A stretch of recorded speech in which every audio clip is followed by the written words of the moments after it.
Gangs of Bareilly part 6। Umesh Gautam और doctor Anil Sharma versus IAS Tomar और वीरपाल सिंह यादव। तुम गिराने में लगे थे, तुमने सोचा ही नहीं मैं गिरा तो मसला बनकर खड़ा हो जाऊंगा। मुझको चलने दो, अकेला है अभी मेरा सफर, रास्ता रोका गया तो काफिला हो जाऊंगा। वसीम बरेलवी का ये शेर इस वाक्य पे सटीक बैठता है।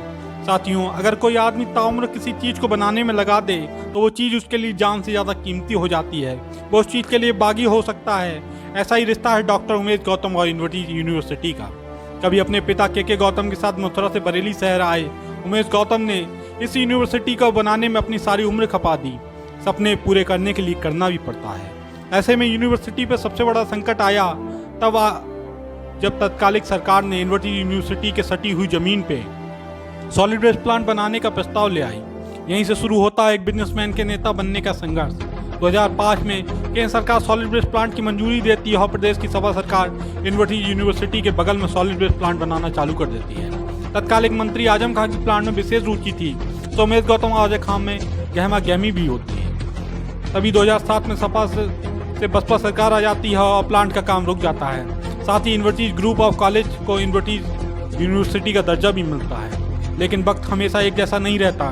2012 में सरकार फिर बदलती है और इस बार सपा सरकार आती है तो आजम खान तत्कालिक कमिश्नर को प्लांट चालू करवाने का काम पे लगा देते हैं। इसी बीच बरेली में मेयर का चुनाव आ जाता है।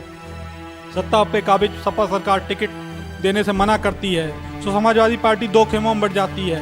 पहला खेमा है वीरपाल सिंह अनिल शर्मा, जिससे मेयर प्रत्याशी थी अनिल शर्मा जी की धर्मपत्नी। दूसरा खेमा था प्रमोद बिष्ट व सुबलेश यादव, जो पूर्व मेयर आईएएस तोमर को खड़ा कर देते हैं।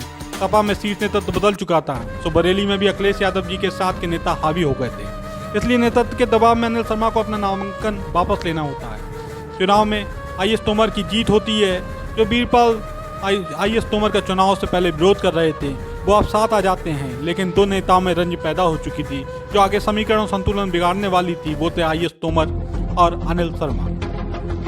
डॉक्टर आईएएस तोमर मेयर बनते ही अपना पहला फोकस सॉलिड वेस्ट प्लांट पे करते हैं और यूनिवर्सिटी के चांसलर उमेश गौतम से उनकी इंसाफ मामले की लड़ाई चालू हो जाती है। इस घटना में कई घटनाक्रम जैसे होते हैं, जैसे एक दूसरे पे राजनीतिक कमेंट, मानहानि के दावे।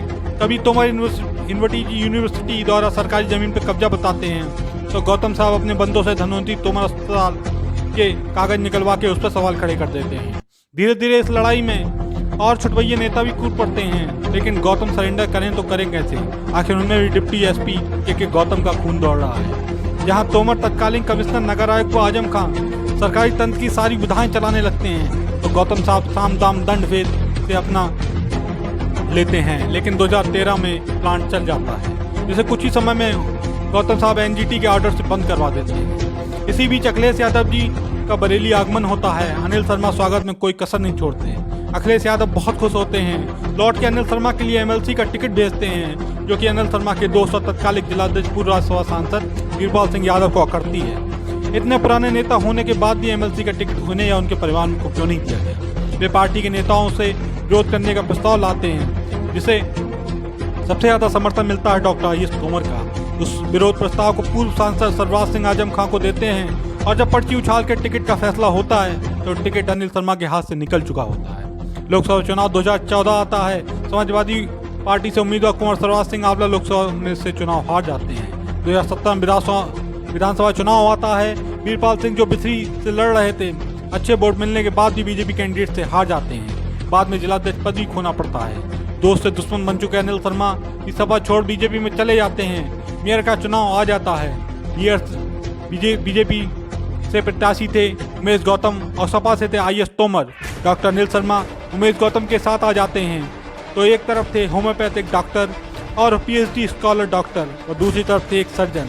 मोदी लहर में 2 बार के मेयर आईएएस तोमर का किला ढह जाता है। साथियों, राजनीति में ना तो कोई स्थायी दोस्त होता है ना कोई स्थायी दुश्मन।